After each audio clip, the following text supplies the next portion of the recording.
What if the toughest cowboys on screen were hiding the biggest secrets off it? The men who rode into town with grit in their eyes and iron in their voices were sold as the ultimate symbols of American strength. But Hollywood was a place of rules, illusions, and carefully managed stories. Somewhere between the dust, the wide hats, and the studio smiles, other lives were quietly lived. And once you start pulling that thread, the Western myth begins to shift in ways you may not expect. Claude Jarman Jr. He was introduced to audiences as the perfect frontier boy, wide-eyed, polite, and honest, the kind of young face Hollywood loved to place against open land and big skies. Claude Jarman Jr. broke out in Western-leaning stories that framed him as the future of American manhood. Studios saw him as safe, dependable, clean, short, and that was exactly the image they needed to protect. But growing up inside that image came at a cost. As Jarman aged into adult roles, the expectations followed him. He was supposed to grow into a rugged leading man, the kind who could ride, command a room, and never raise questions. Hollywood at the time had no room for nuance, especially not for actors whose private lives didn't match the fantasy being sold to the audience. Behind the scenes, Jarman lived quietly and cautiously. Friends later recalled how careful he was with words, with gestures, with trust. This was an era when one wrong rumor could stall a career overnight. Western actors were expected to embody a very specific kind of strength, and anything outside that narrow lane was treated as a risk studios didn't want to manage. Eventually, Jarman stepped away from acting and moved into work behind the camera. It was there, away from the constant scrutiny, that he finally found breathing room. Years later, after Hollywood had changed and the old rules had lost their grip, Jarman spoke honestly about his life. Not with bitterness, not with drama, just clarity. What makes his story powerful isn't scandal or shock. It's contrast. The contrast between the wide-open freedom Westerns promised on screen and the tight control actors lived under in reality. Jarman didn't burn bridges or fight the system publicly. He simply waited it out. And in doing so, he became something rare in classic Hollywood history. A Western star who survived, stepped away on his own terms, and lived long enough to tell the truth without fear. That quiet patience may not look like bravery at first glance, but in that era, it absolutely was. Richard Boone. Richard Boone didn't play gentle cowboys. He played men who felt carved out of stone, sheriffs with sharp eyes, authority figures who didn't ask twice. His presence was heavy, commanding, and unmistakably tough. When Boone entered a scene, you knew who was in charge. That image wasn't accidental. Studios leaned into it hard. But Boone was never as simple as the roles suggested. Off-screen, he was well-read, sharp-tongued, and deeply skeptical of Hollywood's fake morality. He questioned authority. He pushed back against studio expectations. And quietly, he lived a life that didn't fit the narrow image sold to the public. Stories from friends and colleagues describe Boone as someone who kept his circle small and his private world carefully guarded. And there were long stretches spent outside the United States, especially in Europe, where he felt less watched and less restricted. Those periods weren't just professional choices, they were personal ones. Unlike some of his peers, Boone didn't bother constructing a glossy illusion.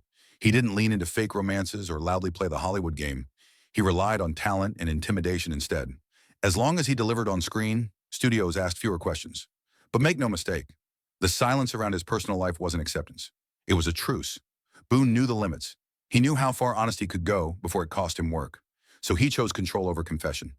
What makes Boone's story compelling is how clearly it shows the trade-off Western stars faced.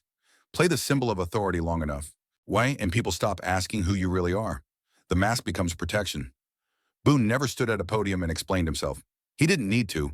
His legacy lives in the tension between image and reality. A man who played absolute confidence on screen while navigating a far more complicated world behind it. In classic Hollywood, silence was often mistaken for comfort. In Boone's case, it was strategy. Victor Mature.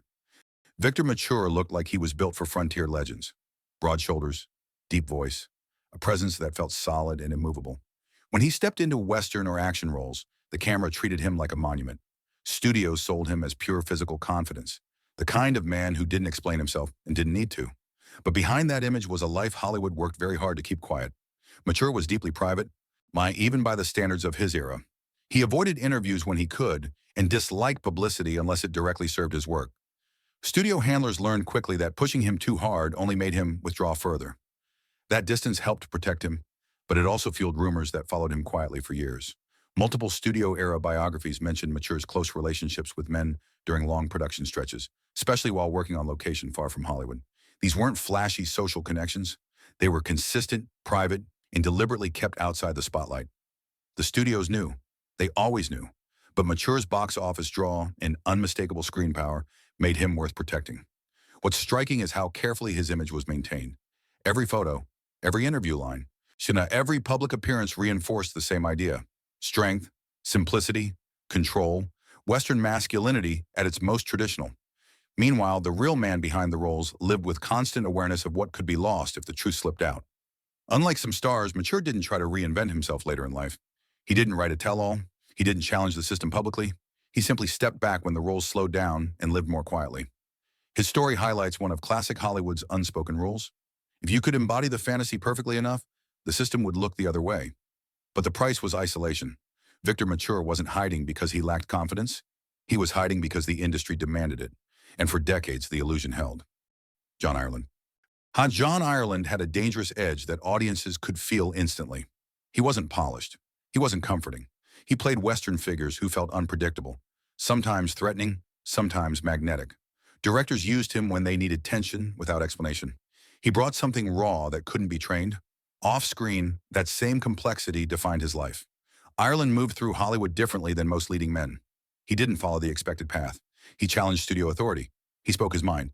And privately, he refused to limit himself to one version of identity. Friends later described him as someone who lived emotionally wide, even when the world around him demanded narrow definitions. Ireland had relationships with both men and women, though he never labeled himself publicly. While in the climate of classic Hollywood, labels themselves were considered dangerous. What mattered was discretion, and Ireland practiced it carefully, even while quietly pushing boundaries in his personal life. Studios tolerated him because he was useful. He added grit to westerns that risked feeling too clean.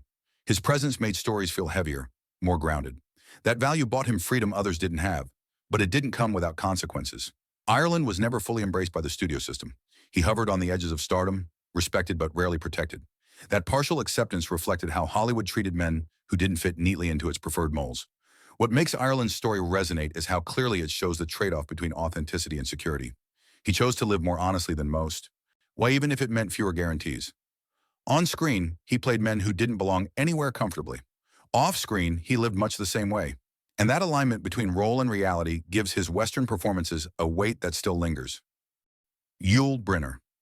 Yul Brynner didn't just play powerful men. He dominated the screen. Bald head, commanding posture, unmistakable voice. Even in Western settings, he felt larger than the landscape itself.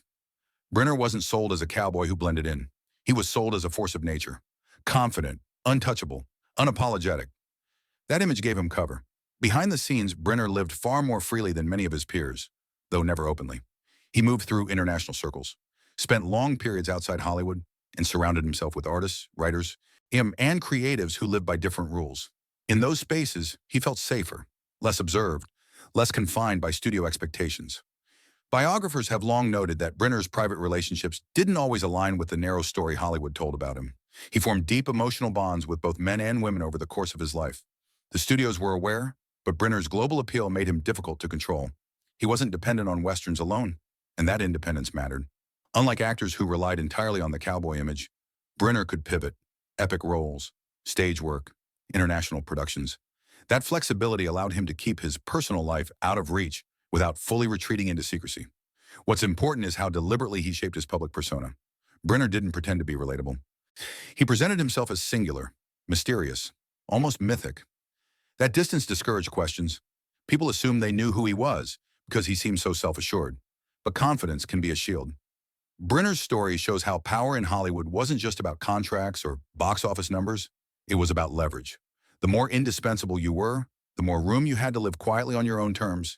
He didn't challenge the system. He outgrew it. Farley Granger. Farley Granger never fit the traditional Western mold, and that made him interesting.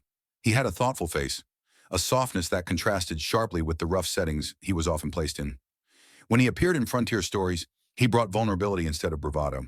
Studios marketed him as sensitive strength, but they kept tight control over the details. Granger's personal life was carefully managed from the beginning. Privately, he formed long-lasting relationships with men and women, though the public version of his life told a much simpler story.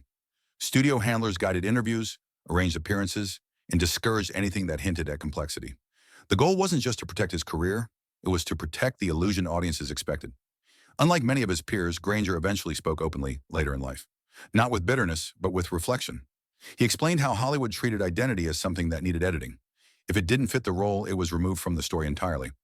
Granger described Western masculinity as something he was asked to perform rather than live. The clothes, the posture, the tone, all of it was crafted. And while he respected the work, while he never confused it with truth, that honesty reframes his performances. When you watch him now, there's a quiet tension beneath the surface, a sense that the character is holding something back. That wasn't acting technique, it was a lived experience. His story matters because it challenges the idea that Western heroes had to be emotionally closed or rigid. Granger proved you could bring sensitivity to those roles, even if the industry didn't fully understand what it was seeing. In a genre built on certainty, Farley Granger stood out by being human. Donahue. Troy Donahue was sold as the ultimate American dream. Tall, sun-kissed, effortless charm. In Western-leaning roles, he represented youth stepping confidently into manhood. Studios pushed him hard as a symbol of clean strength, someone audiences could trust without question. Behind that image was constant supervision. Donahue came up during a period when studios believed image mattered more than talent. His personal life was mapped out almost as carefully as his film roles. Public relationships were arranged. Appearances were scheduled. Even casual remarks were coached. The goal was consistency. The illusion had to stay intact. Privately, Donahue's life was far more complex. Later accounts from people close to him describe a man who felt boxed in by expectations he never asked for. He formed close bonds with men during his rise, relationships that had to remain invisible to protect the brand built around him. What's revealing is how Donahue spoke about it later in life. He didn't frame his experience as rebellion or secrecy. He described it as survival. In an industry that punished deviation, staying quiet was often the only way to keep working. As his career slowed, the pressure eased. The carefully constructed image faded, and with it came a sense of relief. Donahue acknowledged that much of his early life had been lived according to a script written by others. His story highlights how Western masculinity was often manufactured rather than lived. Donahue wasn't pretending to be someone else. He was instructed to be, and once that instruction stopped, the man behind the image finally had room to exist. Nader. George Nader looked like he belonged on a poster. Strong jaw, steady gaze, the kind of presence that worked perfectly in Westerns and authority roles. Studios believed he had the makings of a long, dependable career. For a while, they were right. Then the illusion cracked. Nader lived under far more scrutiny than many of his peers. Law enforcement attention, morality rules, and studio pressure collided in ways that made his private life increasingly dangerous to manage. Unlike some actors who were quietly protected, Nader found himself exposed. Relationships that should have remained personal became liabilities. Studios distanced themselves quickly. Roles disappeared. Momentum vanished almost overnight. What's striking is how fast Hollywood moved on once he was deemed inconvenient. Yet even as his career stalled, Nader refused to disappear quietly. He continued working in other spaces, writing and creating outside the traditional studio system. He eventually lived openly later in life, something that would have been unthinkable during his peak years. Nader's story is one of the clearest examples of how uneven protection was in classic Hollywood.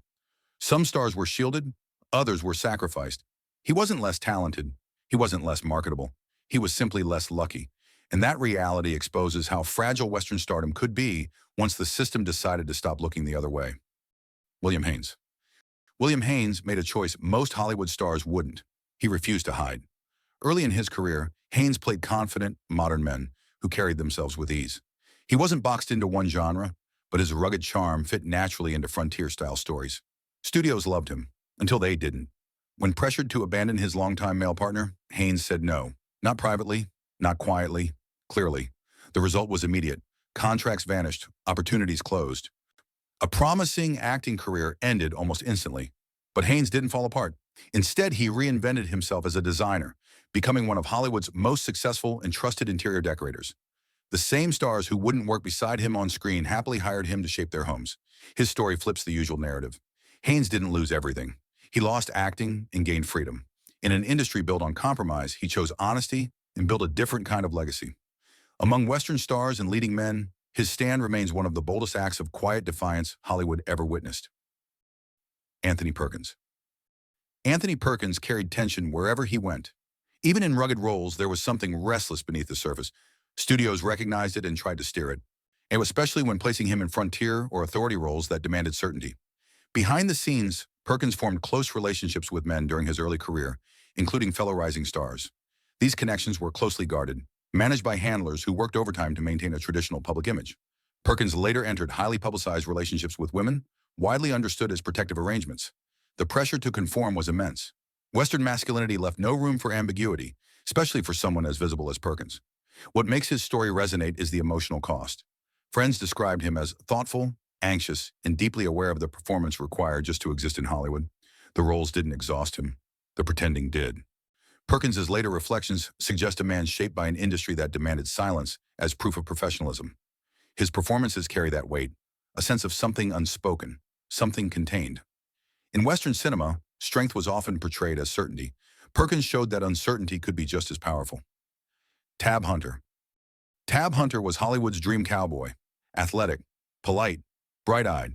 In Western and outdoor roles, he represented youth, optimism, and effortless confidence. Studios pushed him everywhere. Magazines, interviews, public appearances.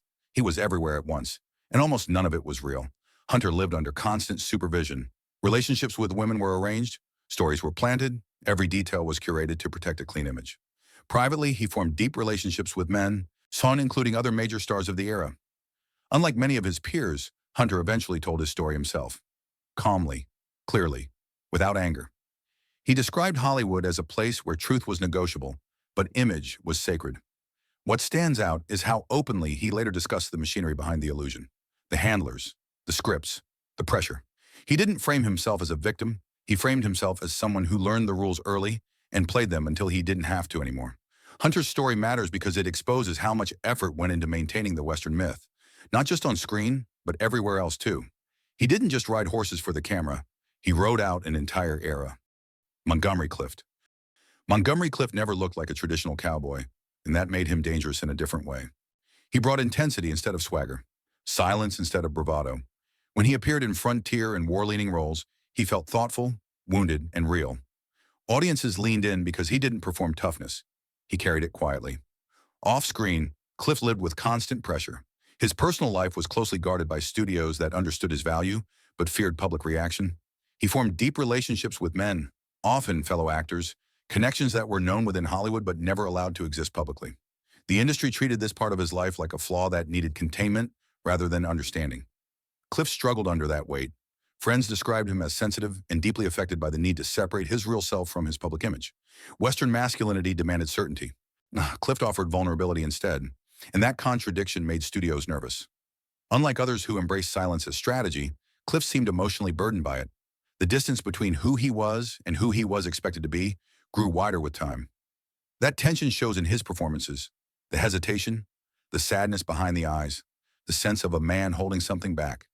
What makes Clift's story unforgettable is that he didn't just play conflicted characters. He lived that conflict every day. His Western roles feel different because they are different. They carry the weight of someone navigating an industry that valued illusion more than humanity. Clift didn't break the cowboy mold, he cracked it. And through that crack, something honest slipped through. Randolph Scott. Randolph Scott was the cowboy, tall, calm, unshakable. Yet for decades, he defined what a Western hero was supposed to be. He rode straight. He spoke plainly. He represented order in a chaotic world. Studios trusted him completely. That trust was built on silence. Scott shared his life for many years with another major Hollywood star, living together, traveling together, and building a quiet domestic world that was hidden in plain sight. Within the industry, it wasn't a mystery. It was simply something no one spoke about. What protected Scott was consistency. He never caused trouble, never contradicted his image, never invited scrutiny. He delivered reliable Westerns year after year, becoming so closely associated with the genre that questioning him felt almost disrespectful. The public saw independence. What existed privately was partnership. Scott's story reveals how Hollywood sometimes chose denial over destruction. As long as the image remained intact, the truth could sit quietly behind it. This wasn't acceptance, it was convenience. He retired early, wealthy and respected, stepping away from the screen without explanation. Only later did the full shape of his life become clearer. Scott didn't challenge the Western myth. He lived alongside it, carefully, patiently, until he no longer needed it. Cary Grant. Cary Grant mastered the art of control. Every movement, every line, every smile. Even when playing rugged roles, he felt polished and deliberate. That precision extended beyond acting. It shaped how he lived. Grant formed close relationships with men early in his career, long before Hollywood allowed complexity to exist openly. Studios responded by constructing a public life filled with carefully chosen partners and spotless appearances. Grant understood the game and played it better than anyone. What separates Grant from others is awareness. He wasn't hiding in fear. He was managing perception. He later spoke about identity as something far more flexible than Hollywood ever allowed. For him, the problem wasn't who he was. It was how narrowly the industry defined who he could be. Grant's Western and authority roles benefited from that confidence. Audiences trusted him because he trusted himself. The mystery wasn't a weakness, it was part of the appeal.